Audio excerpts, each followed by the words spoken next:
What's up guys, Coach Az. Today I want to talk about two techniques that people love to hate.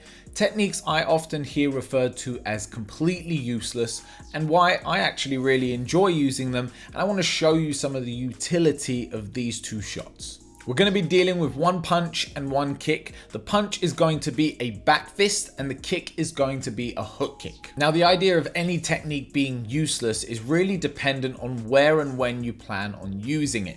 For example, if you're in a karate fight, the back fist and the hook kick might be some of your main techniques. Whereas if you're doing a Muay Thai bout, with the exception of possibly a spinning back fist, you're probably never throwing either of these techniques at all. But across striking sports in general, I'd say these two techniques in particular receive the least amount of respect, but I do think there's a lot of utility when you know how to use them. Let's start with the back fist, and for those of you that have never seen one or never thrown one, the idea, as the name would suggest, is that you're hitting with the side or the back of your fist across the side of your opponent's head. In terms of conventional boxing, this is already a very unorthodox thing to do. In boxing, we're always hitting with that front portion of the glove, hitting with the knuckles, whether that be a jab, a cross, a hook, or an uppercut. In K1, kickboxing, and Muay Thai, the only place you'll probably see a back fist being used is with a spinning motion, and we're going to talk more about that later. But in more traditional striking disciplines, kung fu, karate, even taekwondo,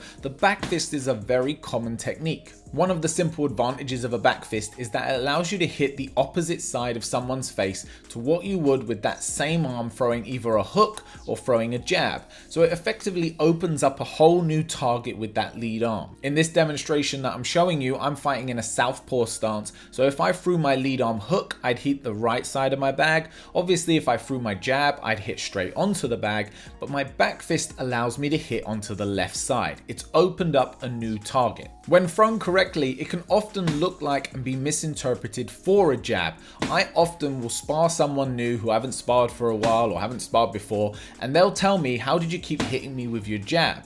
And the reality was I wasn't throwing a jab. More often than not, I was throwing this back fist. But where it comes from a slightly different line, their defense comes straight up in front and the back fist manages to sneak around the guard. This is a great example of why I'm a fan of more unorthodox techniques that don't get used as much. Again, if they don't get used as much in the gym, it means that people don't practice the defense for them much either. So you're able to catch people out, whereas people are used to seeing a jab, people are used to defending a jab. So it's far more difficult to land that on the average fighter than it would be to throw something like a back fist. Let's take a break from the back fist and talk a little bit about the hook kick. Although you'll find that there's a lot of similarities between the techniques and the reason why you might want to throw them. Again, for any of you that are unfamiliar, the hook kick is using either the heel of the foot or the sole of the foot to come up and round and strike up to the side of the head. You may also hear of this technique referred to as a reverse roundhouse kick,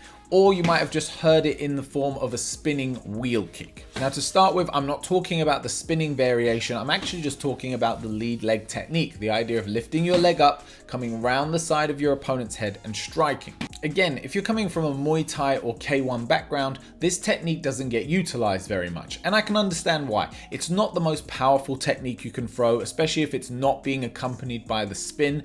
This goes so far as to their foot pads and shin pads not covering their heel. If you watch more traditional karate or modern day freestyle kickboxing, the foot pad actually covers all the way around the base of the foot, so it covers the heel because they're more inclined and more often striking with that rear part of the foot.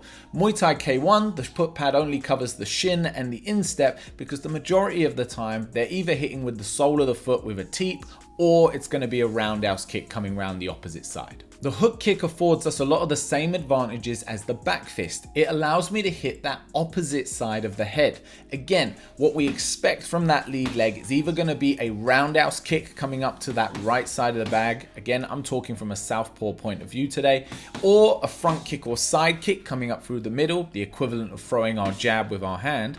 But the hook kick allows me to attack with that lead leg on the opposite side. Now, most people, if they're dealing with kicks, they're more often than not used to seeing and dealing with a back leg roundhouse kick coming up on that side. So to expect the lead leg, when that gets raised, to come up and come to that side, it's unprecedented for a lot of people. And again, it means you catch them out. Now, the main argument against the hook kick is that it's not powerful enough, and I think this argument is mostly defunct because it's been shown in multiple UFC fights and other MMA fights that you don't need to hit people with a lot of power when you're kicking them if you're hitting the right spot.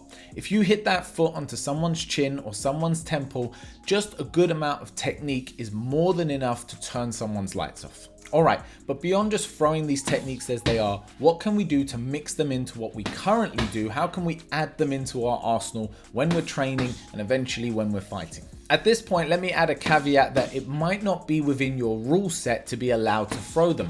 I've trained at many Muay Thai gyms where they've asked me not to throw hook kicks, again, down to the fact that the foot pads and shin pads didn't cover my heel. So they asked me not to perform that technique during training, and they discouraged me against using it in any form of competition. The same goes for a backfist. If you went into a boxing gym and you started backfisting people, I assure you the coach would have something to say about it. So before you go start throwing these things in your gym or with your sparring partners, be sure that they're aware of them and that it fits within the rule set of what you're practicing. If you fight in MMA, go to town. So firstly and most obviously, we can just mix these techniques into our combination. I like to use the back fist to set up more powerful strikes. Again, similar to throwing a jab, I like to set my cross up off of it.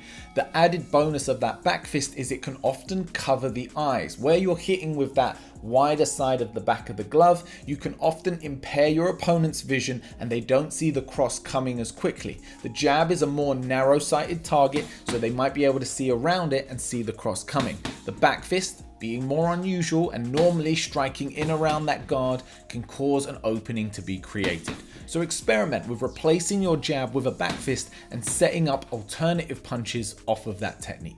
Any kicking technique can be notoriously difficult to land when you just throw it naked, so we need to set up this hook kick off of our punches. I like to practice punching combinations finishing on that hook kick. If you've got good flexibility, an added bonus of the hook kick is it can be thrown from very close range. So where you're in on punching range on your opponent, you won't necessarily need them to move back or for you to step back in order to lift your leg and hit them with that heel. There's some great examples in full contact karate of fighters and practitioners getting in on the inside with punches to the body to then simply lean back and shoot that hook kick up to the head for the knockout. Now, if power is what gets you up in the morning, then there certainly is a way of adding that to these techniques, and that is to spin. And again, for most of you, your experience with these techniques or where you might have seen them and when they've been highlighted is when they're thrown with a spin. The addition of the spin adds an insane amount of power to these techniques and can have devastating effects as well as being really amazing to watch. Now, it must be said that these are difficult things to land. The issue with throwing the spin is that the movement comes first, so your opponent has more opportunity to read the technique, react and respond, whether that be move out the way or raise their guard. So you must practice this technique to build up the speed as well as to think about the setups of how you're going to throw them in order for them to land. Another weird issue that you might run into with spinning techniques is if you like to fight in one stance, you'll often find that you spin better in the other. So for example, I have a personal preference for fighting as a southpaw, even though I am right-handed, but I definitely spin better from an orthodox stance. So I've created and worked on a bunch of setups that allow me to change my stance mid-combination to then throw the spin off of my preferred side. Beyond this, we could all just spend a bit more time practicing the technique off of our preferred fighting stance, and then we wouldn't have this issue. So there we have it, guys, the back fist and the hook kick. Two techniques that I think are criminally underutilized. Take them away, practice them, see how you want to use them. Comment down below how you like to throw these techniques and what other unusual shots you like to fire in the fight. Like the video, hit subscribe, and I will see you on the next one.